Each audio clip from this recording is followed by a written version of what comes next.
Hey there, well, welcome to The Torch. My name is Kevin, and our host is Miss Pat Sundstrom. Miss Pat, how are you doing today? Hey, I'm doing great. Are you glad to be here at your season final today? Yeah, but I'm looking forward to next season. I know, it's like, do we really need to have a break? But I think it's always good to take just a little breather and then come back with some fresh things. So today on The Torch, it is the season final, but we already kind of started talking, and it's like, well, we just need to go ahead and go live. So, what's on your heart? What did you just well, want to let's jump just into? talk a little bit about what we were talking about. Yeah, We were talking about we've got the primary. no, it's not the primary. Oh, It's the primary runoff. The runoff. Yeah, we already did the primary, the runoff election. Yeah, we already did the primary, and we've got the runoff coming up. As a matter of fact, early voting starts Monday.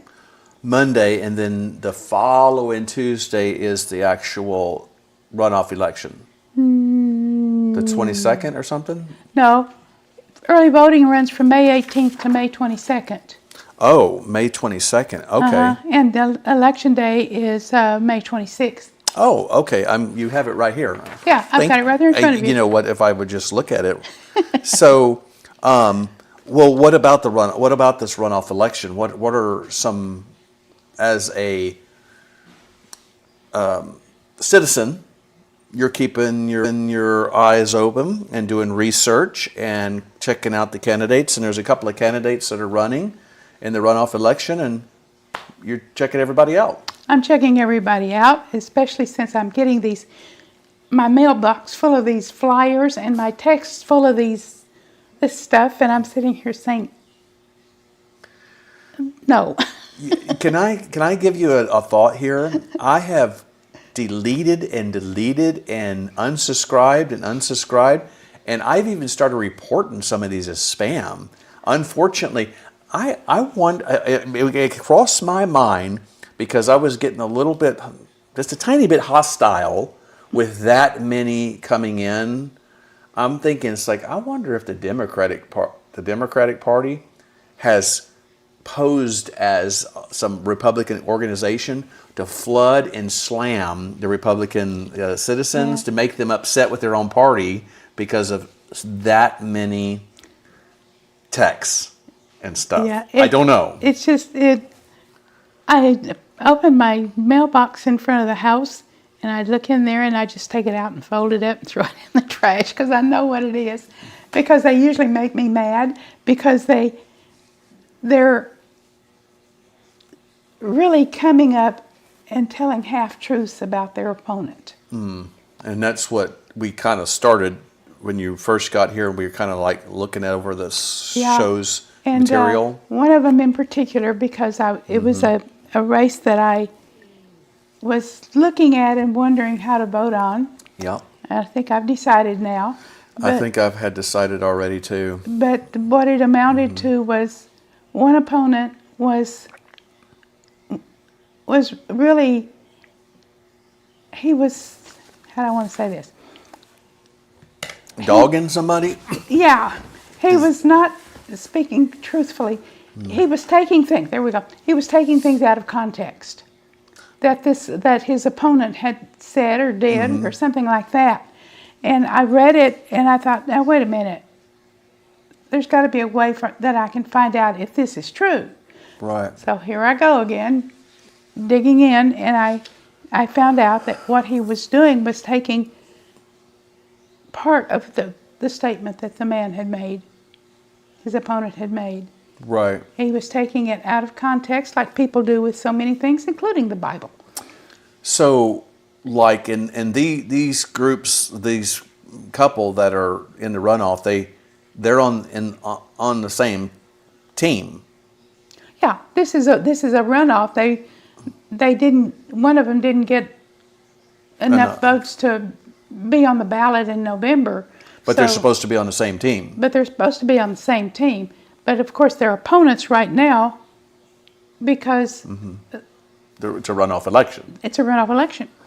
But it'd be like, anything else. If you got a team full of baseball players or something like that, and a couple of them want to be pitcher, and they get up there and it's like, well, I think I could do a better job at pitching than you. We want to win as a team, but I want to be the one that is in this position because I think I can help us win the game, right? I mean, how much mudslinging do you have to do because you're going to have to play with that person?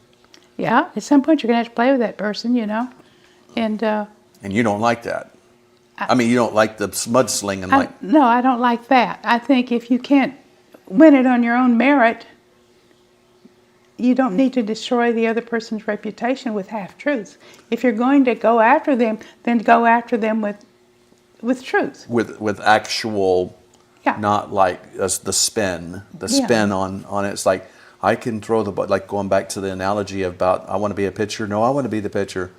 Well, you tried pitching the last 5 games, and you didn't strike anybody out. I pitched the last 5 at the 10 games before that, and I got 9 strikeouts. Don't you think I would be a better? It's like there's the truths and the facts, right? Speak the fact. Don't take half-truths. Yeah. Don't misconstrue what somebody else, what your opponent has said.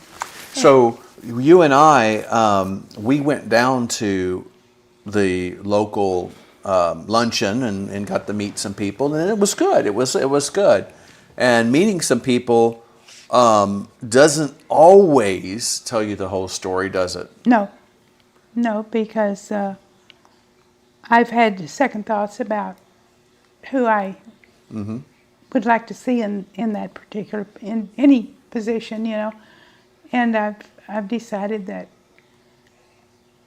one of them has a lot more experience than the other. And this is a pretty technical field, because we were talking a little bit about, President Trump, when he was asked to run for office, he had no political experience, but he was not somebody who was just Joe Blow homeless person on the street that hadn't done anything with nothing and hadn't created nothing. And President Trump, at least he already had a lifetime of building gigantic organizations and making decisions, and thousands of people that work for him, having to make payroll. I mean, that's a big deal when you have to make payroll for thousands and thousands of people.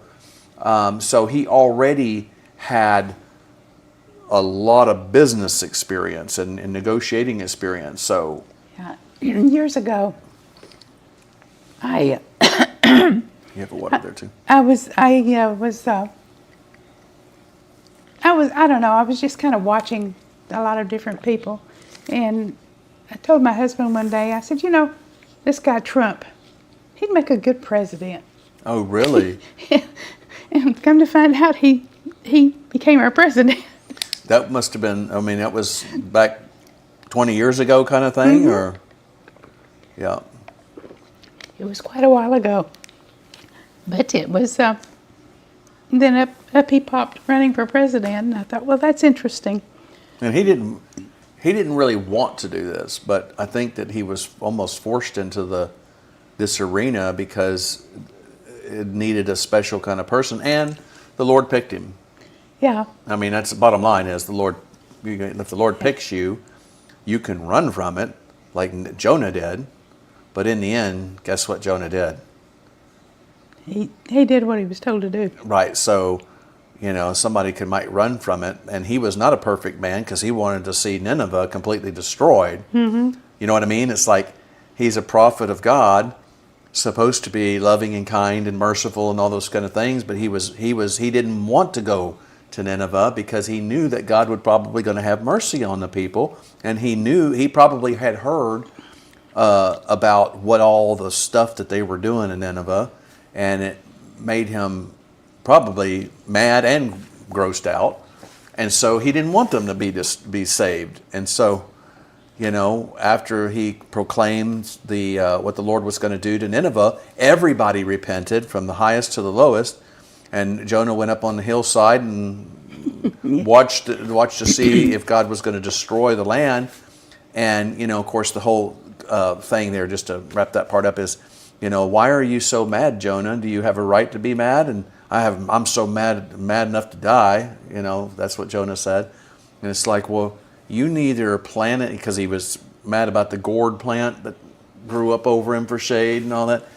It's like, you neither planted that nor tended that. And Nineveh has over 100,000 people in here that are too young to know what their right hand is to the left hand. It's like, why would you be mad for me trying to have mercy on them? Yeah.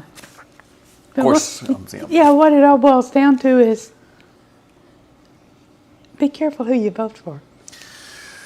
Yeah, and that's where I think a lot of people, it's like, well, how do we know? Well, because you keep your ears open, your eyes open, and it is okay if you change your mind. Oh, sure. Because I've changed my mind. Don't back down from checking these people out. Right. I mean, I found out a lot by just going in and doing some checking. It's kind of like I found out something else this week. Is it? Can you share without naming names? Oh yeah. Well, I'm gonna name one name. I can't really do that one name. Okay. During the previous administration, and this is coming down because of all the documents that are being released now. The statement was something to the effect that the weaponization of the federal government was being done by the Biden DOJ, Department of Justice, against the people of this country. They had surveillance going against a lot of people who were pro-life. Yeah. They had all sorts of other stuff going on, and there was even 8 senators they were spying on. Is that highly illegal, like you would It's think? highly illegal. It's right there in the Constitution that you can't spy on somebody like that and do that without due course of law. And they were monitoring their phone calls and their texts and all sorts of stuff. And so, so I sat down and I wanted to know more about it. So I came up with 3 websites that shows you a lot of the stuff that's going on, and you can go in and read about it and learn about it and decide whether you want to vote for people like this or vote for somebody who's more conservative. And but you can go to www.justice.gov. You can go to judiciary.house.gov, and you can go to judiciary.senate.gov. It's, the information is there. If you want more information on people who are running in this runoff, go to iVoterGuide.com. And they might get tired of hearing that, but it's if you are one of the people that say, there's just no way we can do as much research as necessary, well, there are organizations that have done a lot for you. They're not perfect, none of them are, but they have been able to wade through a lot of that kind of stuff. Yeah, when you go in there, you put in your you put in your address, and you want to go and look at your voter guide. Yep. And it's going to show the people who are going to be on your ballot. Well, on there, on each person, there's this little gauge. Yeah. And on the left side of the little gauge, as you're looking at it, is really liberal, extremely liberal. Yep. On the right side of the gauge is extreme conservative. Excuse me. So I was looking at it, and in one of the, I don't remember which one it was, but in one of them, I thought, oh, well, this over here, this guy is kind of in the middle, like he's on the fence. But this guy over here is really conservative. I'm going to take that one, which was the one I was leaning for anyway. Yeah. So, because of the way these organizations who were called to do their work too, just like we're called to do church work and you're called to do torch work, and We all have our part to play in all of this, but this organization, iVoters, they're very gifted with this, and so one of the people that we were thinking about voting is kind of more up. Well, I don't think I was really thinking about voting him, but he's like on the fence About a lot of things, yeah. about a lot of things. I'm sorry. You run into a problem whenever they're both conservative. Yeah. That's when you dig deeper. You can go in deeper to iVoter Guide, and you can find out who they donate to, who's donating to them. You can find out more about them. But if they filled out the questionnaire, there's a bunch of questions they're asked. If they filled out the questionnaire, they'll have as much information that they can get in there for you, so to help you decide which one of those people to choose. Be an informed voter. Yeah. You don't want to be an ignorant voter. Yeah. And the uninformed voter is a very dangerous person, because they have an opportunity to change the course of a whole lot of stuff in ignorance. It's really important that you know who these people are and what they stand for, because if they don't stand for what you want, why would you want to put them into office? Well, that's the thing. It's like why like thinking about some of the platforms. I know there's the Independent Party, the Libertarian Party, all these, but really in our country it's Republican and those two are the main parties, and they have a list of their what do you call it, their creed or their platform. Their platform. This is what we believe about these issues as a party. And in order to be in this party, the person who is coming to this party must subscribe to these sets of beliefs and sets of parameters.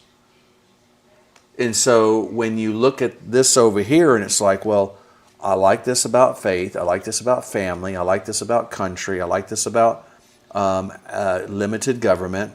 And then I look over here and I see on this where the people that are in here in this party had to subscribe and agree to this set of terms and set of beliefs about killing babies, and you marry your fence post if you want to. You can, just on down the list of the most craziest nonsense. The government should run everything. The children belong to the state. And just on and on and on. And like, is that what you believe? And if you do, well, I would be surprised you're even watching this then at this point. But what do you find and believe that? Because the policies are going to be made by the party that's in power. Yes, and the party that's in power are supposed to. Yeah, and these platforms that he's talking about, you can get off of iVoterGuide.com too. I wanted to say that. But do you want people in office who are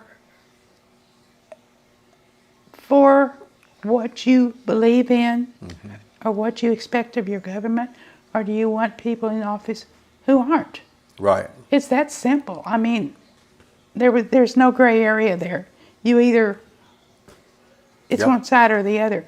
And I don't really like to say this, but it's true. A vote for an independent or a Green Party person is just taking the vote away from one of the others. And that vote may be the one that helps. Right. So unfortunately, that is just the way it is. Some of the other minor parties are not big enough. They don't have the organizational structure to become a major contender at this point in American history.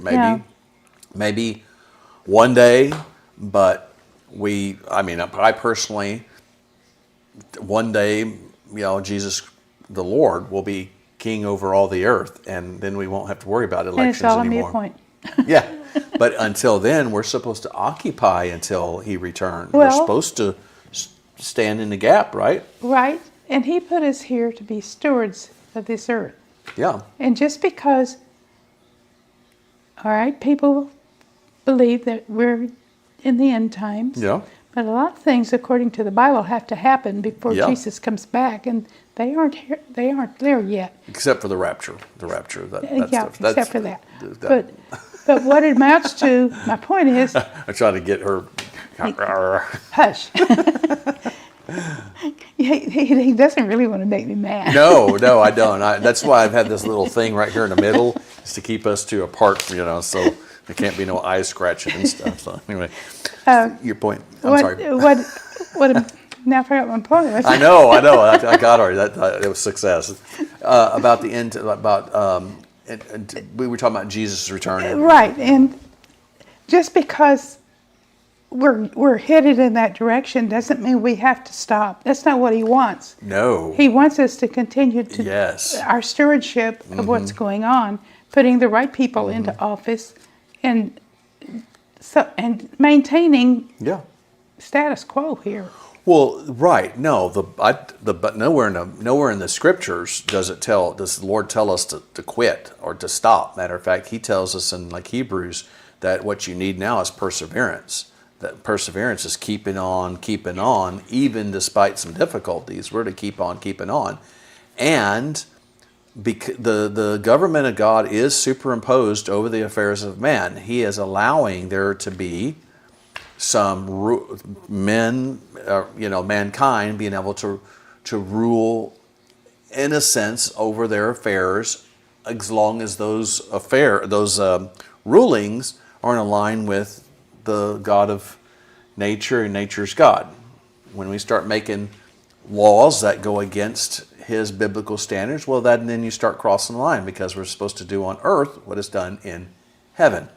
Yeah. And so the rules and laws and stuff like that, are policies that we're living in, should be closely aligned to the kingdom of God, I would think.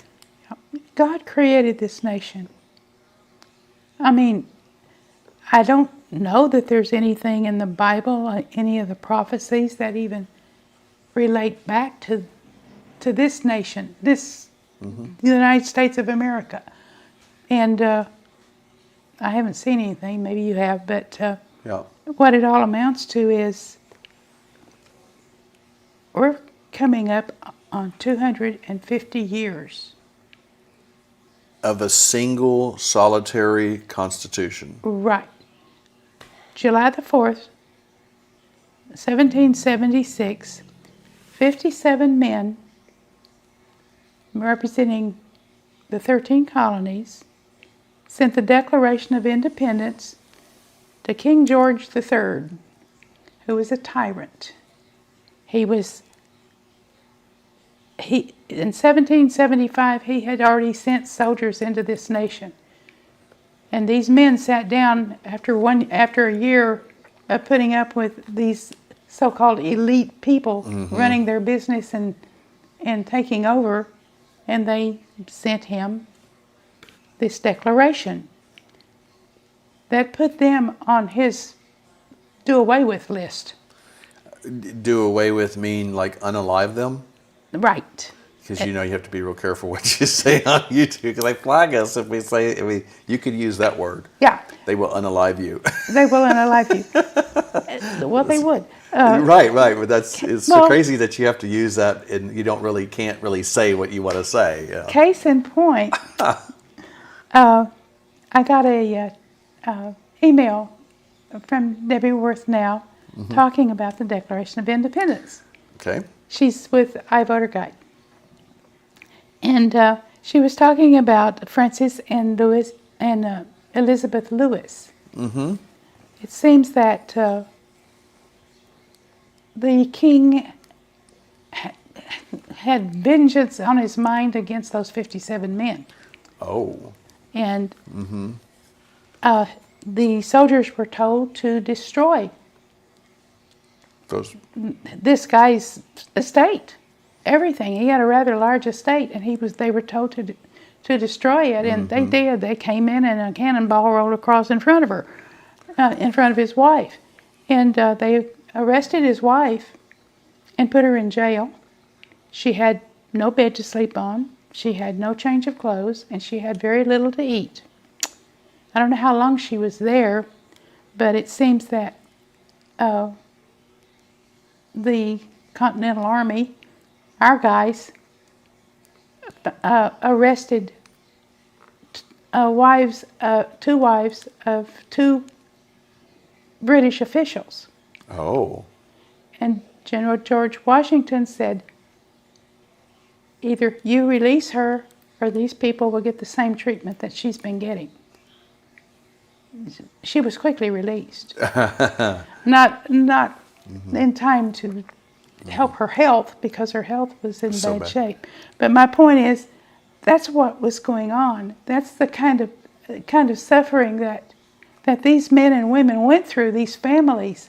So when the 56 signers, they pledged their lives and fortune as they signed their name. I remember hearing that in one of the constitutional classes or whatever.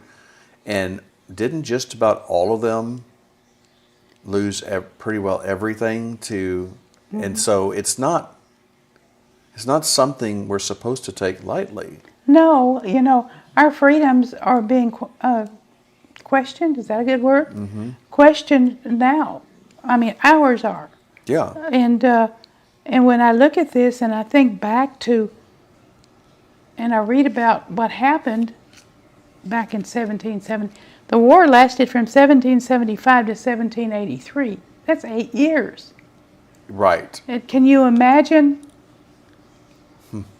what was left after all the fighting that was going on? Right, and they're giving El Presidente Trump a hard time for 42 days in Iran, a very powerful, and this went on for 8 years against the British, and all of this, and they were again the treatment of other human beings by this monarchy, and then, it's amazing how, thinking about how this other side treats their criminals, treats their prisoners, reminds me of what they did over in the D.C. Gulag, of all the people that were at the Capitol in January of 21, the insurrection group of people. Yeah. They put American citizens in these horrible conditions.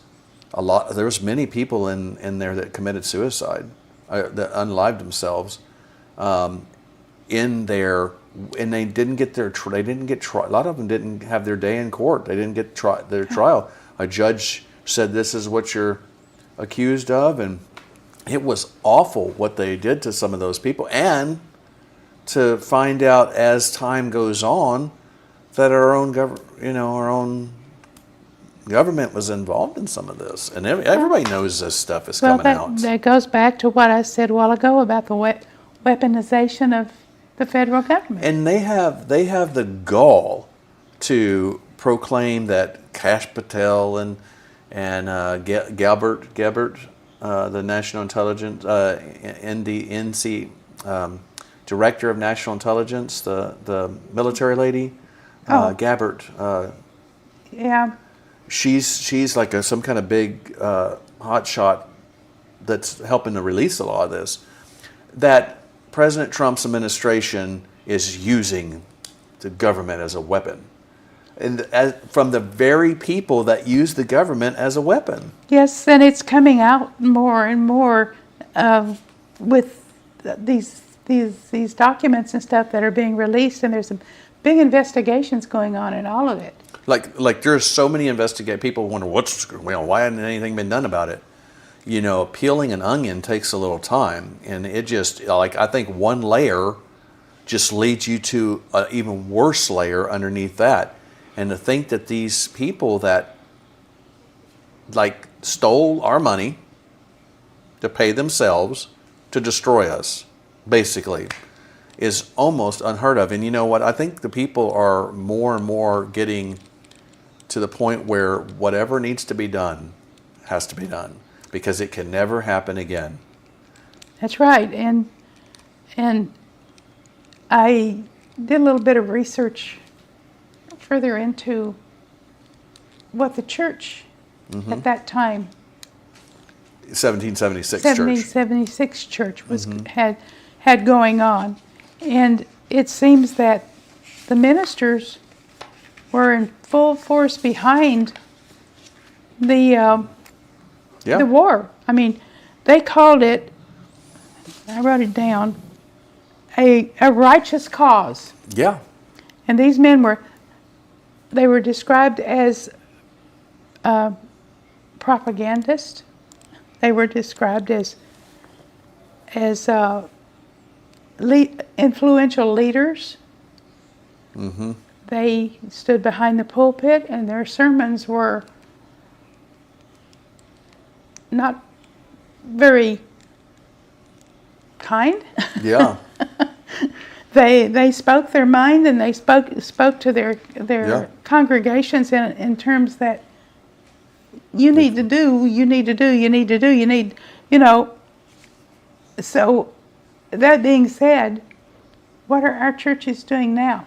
I don't, and that's a good question. But going back to that, do you remember hearing when every 4th of July we usually do like a David Barton kind of video presentation? Do you remember at all when he was saying that before the Declaration of Independence, like several years leading up to that, many churches were preaching what was in the Declaration? The grievances and all of these things were coming out of the pulpits, and the people, there was a mass of informing the public, kind of like waking the American people up over the last 4 or 5 years. The American population they did not know how bad it was under the layers. And so, coming from the prophetic office, over those years, the Lord had given me and a lot of the other prophets specialized words, specialized I liken some of the prophetic to being the true news reporter from heaven and not from earth, getting the news report straight from heaven about what He's doing behind the scenes and what's going on, and what God is going to do despite what has been in the media. And of course, I wrote a book, The Last Four, goes through all of that information about, and we see a lot of that is coming to pass. And some of the stuff that was going on was the awakening of the people, the getting people to pay attention, to look around you, to do some research and see what's happening. And so the population is much more awake than they were before. Everybody's got I feel like has a handle on some of the political. But back to the churches again, one of the very last prophetic messages in that series was talking about, don't just revel in your win, talking about getting the nation back again, with the new commander-in-chief and stuff. But it's not a time to go lay down. We have to keep on going. And so, and there are a lot of ministries out there who are being bolder in the pulpit now. But a lot of us were in the trenches when it was not popular. We lost people over that, especially when we were in our previous building. We had people that we know couldn't handle us talking about all this stuff, and they left. And of course it was very feeling hurting, but it is what it is. We're going to do what we're supposed to do, regardless of whether somebody stays or goes or whatever. But but hopefully other ministries, especially now, you have an not an audience. You have a family of people that you need to make sure they know what's happening. It's not just, you need to know what the disciples were doing. You need to know the scriptures. You need to know all of these things. You need to make sure you have a handle on the Word of God. But you also living in reality on earth right now. And so what's happening in your world right now, one day Jesus will rule and reign. But until that time happens, policies matter, and the churches have a big part to play. It's a very long answer to get back to what are the churches doing. The churches need to be involved they in need this. to be involved in this. They need to stand for truth. They need prayer, a lot of prayer. And I don't mean just the same rhetoric that you pray every day because you remember it. Yeah. They need to really get down. And I was in my prayer time this morning, I was sitting there and I was doing a plan about the Holy Spirit. And it said, get you a timer and set that timer for 5 minutes. And then just sit there. Yep. Clear your mind and just sit there and see what happens. So I said, all right. And I think they're barking at the UPS guy. Okay, because they are going crazy out there. I see a truck. So I sat there for 5 minutes, and as I sat there, I felt my whole body just relaxing. Mm-hmm. And I didn't get any messages or anything. I just had total peace. Yep. Total comfort. And the alarm went off, and I said, I should have set that for 10 minutes. Yeah, some of my foundational words from the Lord came when He made me be quiet a minute, sit still, and don't say anything. Don't let your mind wander around. Yeah, and that was the hard part, keeping my mind. I know, because there's so many things. I mean, my mind just... There's so many things that pop in our mind. We don't even realize until you are made to sit still and keep your mind on one thing, that how much activity is coming into your mind just on a constant thing. We are actually at our 5-minute warning already. Oh boy. So, well, I've got about 3 scriptures here. Let's close with those. So, yes, let's do that. What about this Sunday real quick? Do we want to hit that about this Sunday as a kind of a historic event this coming Sunday, right? Oh, yeah. So do you want to share? You go ahead and share because I haven't dug deep enough in that to do it myself. Okay.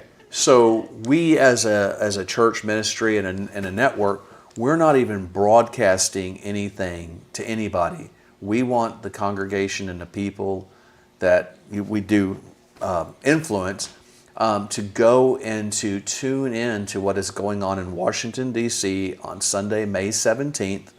It's an affair that's going to be going I think it's 10:30 all the way till 6.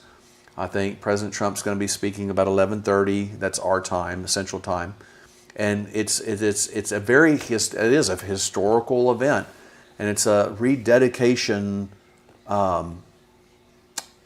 celebration, a rededication of America back to God in a very official capacity. And so we want the people to be involved and even though we couldn't get to Washington, D.C., we want the people to be able to tune in and see what that's all about and to be able to listen to some of the people and to catch some of these things as a citizen. You know, this nation was a nation founded on biblical principles. And no matter who says what about that, the people like David Barton have the largest source document, original intent letters of anybody in the world of what the founding fathers and what it was like, because they did a lot of writing. They didn't have computers. They did letter writing and all this kind of stuff. We are a Christian nation, and it was founded on biblical values. And so and the Lord has blessed us because of that too as well. And so anyway, that's what's this coming Sunday at the 17th. So anyway, silence. Well, I see these mirrors, and I see people coming to the door and coming over here, and it's like it's very busy. And then I see the clock right there saying, "You got to leave the house." So anyway, yes, can we do the scriptures and then? Sure. Okay. You know, we've talked about a lot of things today, and over the past 5 weeks, we've talked about a lot of things, and I hope somebody gleaned something from it. Yeah. But I was looking at some of these scriptures today, and I thought, okay, it's just kind of a reminder more than anything. He who walks with wise men will be wise, but the companion of fools will be destroyed. And that's in Proverbs 13:20. And in Romans 12:2, and do not be conformed to this world, but be transformed by the renewing of your mind, that you may prove what is that good and acceptable and perfect will of God. And in 2 Timothy 1:7, for God has not given us a spirit of fear, but of power and of love and of sound mind. And that one made me think of people who are fearful of speaking out. They don't want to get involved. Mm-hmm. But you are involved. You are involved. There's no getting around it. Yep. And I think that's a way we can leave it until the next in several weeks we'll be launching the summertime version of season. But we are involved. Our country and our system of government, the citizenry, is involved. Whether you exercise that involvement or not, that's a different story. So anyway, well, it's been a great season, Miss Pat. Sure has. You ready to pray? Go ahead and pray us out. Okay. Father, thank you so much in Jesus' name, dear God, for your loving kindness and your mercy and your grace. Thank you for rescuing this nation again. Lord, thank you for putting it on as a message. That's one of those special messages during this last 4 years, that you are raising her up again. You have chosen not to let America fall at this time in human history, and you have planned to make her greater than she was before, yet for another season. That she will be a city on a hill again, and that's what's happening right now. Thank you for allowing us, the people that we have chosen to represent us, to choose to do things on earth as done in heaven, and rededicate this nation back to you again. And let the citizenry rather gather around that, because this country is not going to be great without you. We're not great without you. So help us to make sure we understand that and do on earth what is done in heaven. We love you, Lord, and we thank you in Jesus' name.